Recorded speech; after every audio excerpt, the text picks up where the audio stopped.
Señora Díez González, por 5 minutos.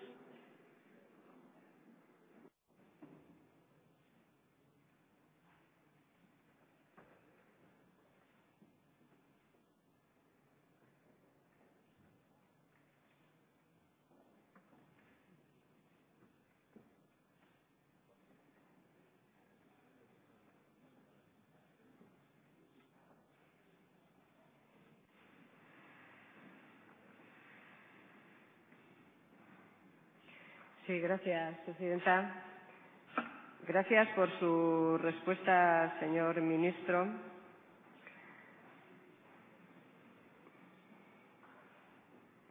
Gracias por su respuesta, señor ministro.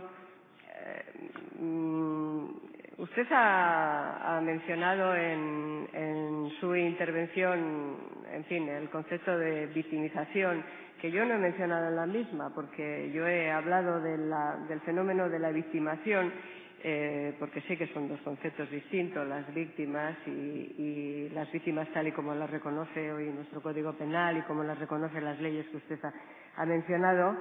Y sé que es un concepto mucho más amplio lo que yo planteo en este momento, la posibilidad precisamente de ampliar el concepto de víctima de terrorismo, y quizá la diferencia que he establecido y en la que sí me parece que podemos encontrar la vía de entendimiento, de intento de acuerdo, es en lo que yo planteaba como una distinción entre lo que son víctimas de atentados terroristas, que son todas aquellos supuestos que usted ha relacionado, que están en este momento acogidos tanto por el Código Penal como por la ley y por los decretos de desarrollo, las que ya han sufrido un atentado terrorista, ya sea contra su vida o contra sus bienes, aquello que es demostrable que han sufrido un atentado terrorista. Esas son víctimas de atentados terroristas, como el otro supuesto del que yo he estado hablando, de víctimas del terrorismo, que no han sufrido un atentado que se pueda establecer como tal, pero que son de facto víctimas del terrorismo. A ver, ¿era José Luis López de la Calle una víctima de terrorismo antes de que lo mataran? Yo creo que sí. Yo creo que sí que lo era. Era Isaías Carrasco una víctima del terrorismo. Era acosado, perseguido por ETA. Le faltaba su libertad. Había una estrategia de persecución y de negarle la libertad, de disuadirle, como a tantísimas personas en el País Vasco. No habían sufrido un atentado terrorista, pero son víctimas de terrorismo, porque no es una situación casual aquella en la que viven. Viven una situación de falta de libertad que tiene como objetivo su desistimiento, porque hay una estrategia de la banda terrorista para provocar eso, para provocar el desistimiento y para imponer el terror. Y, por tanto, para romper nuestra convivencia en una sociedad libre, plural y democrática. Esa es la diferencia, no la victimización respecto de las víctimas, sino las víctimas de atentados terroristas respecto de las víctimas de terrorismo. Yo creo que ahí tenemos un campo de entendimiento, porque, señor ministro, no mencione ni una sola vez la necesidad de ampliar las ayudas económicas o las compensaciones económicas, que a lo mejor hay que hacerlo.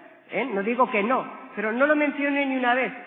Estoy planteando un reconocimiento de carácter político a una realidad existente. Y estoy reclamando que gobernemos por delante, ya no por delante, pero sí que gobernemos a esa realidad, que reconozcamos políticamente una realidad que en el País Vasco y en Navarra hace que haya miles de ciudadanos, como el señor ministro conoce bien, que son víctimas de terrorismo, aunque nunca hayan sufrido un atentado terrorista, que son las víctimas vivas, por decirlo otra vez de la misma manera.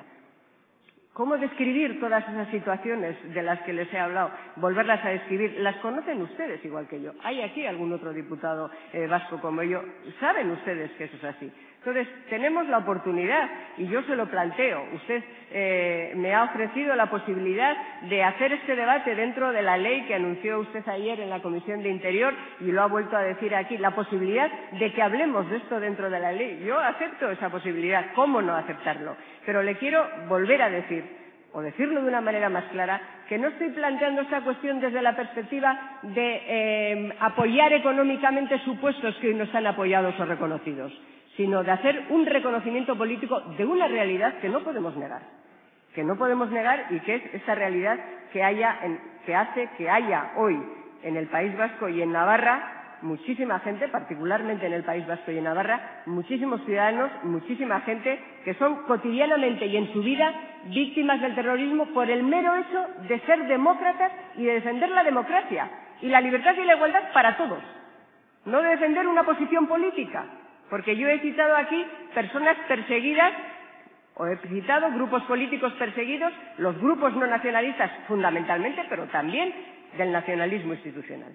Eso es lo que le planteo, el reconocimiento político a esta realidad y que nos enfrentemos al reconocimiento político de esta realidad legislando también sobre ello, reconociendo que existe y teniendo el valor, como tuvieron, en fin, nuestros compañeros en el Consejo de Europa y primero en el Parlamento Europeo, con presencia y con influencia y con participación del ministro a quien me estoy dirigiendo, señora, de reconocer... tiene que ir acabando, su tiempo ha finalizado. Voy terminando. Gracias, presidenta. De reconocer que el terrorismo era mucho más, y que terroristas eran otros muchos que aquellos que apretaban el gatillo o ponían la bomba lapa debajo de un coche. Gracias, presidenta.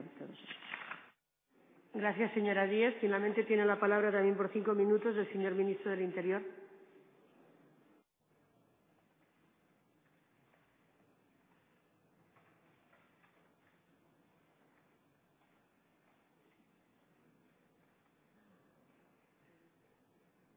Muchas gracias, señora presidenta.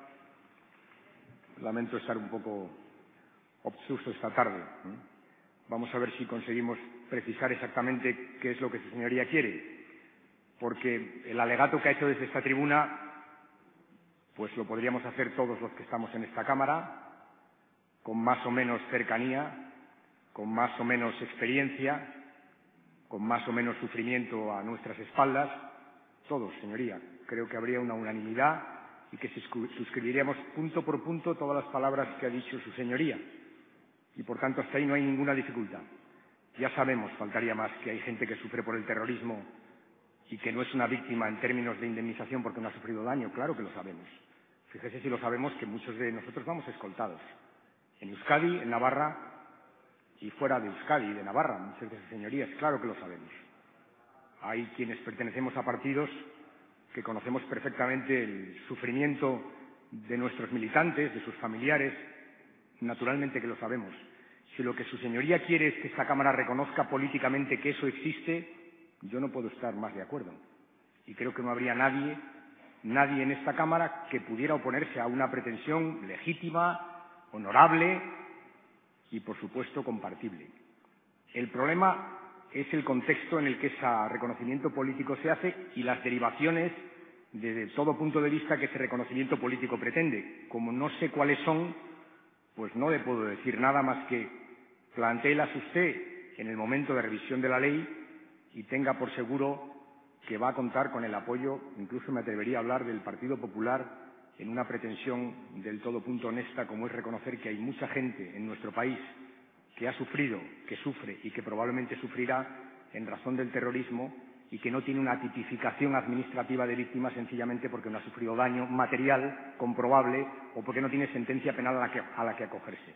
Pero que sufre, claro que sufre, señora Díaz, y merece reconocimiento, solidaridad y apoyo del Estado con los medios que el Estado tiene para apoyar a esa gente que sufre.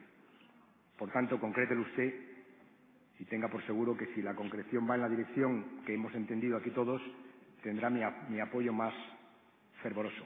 Muchas gracias, señoras y señores diputados. Gracias, señor ministro.